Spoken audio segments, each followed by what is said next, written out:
video, I'm going to show you how you can make your custom emails to be sent into your personal email like Gmail, Yahoo Mail, whatever email you are using. So now if you want to go to your cPanel, you want to go to your email section. Now you click on check email.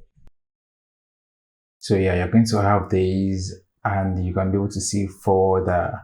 You click on it, but in case you click on the check email from your cPanel and you could not see this particular page, it just take you down to your inbox.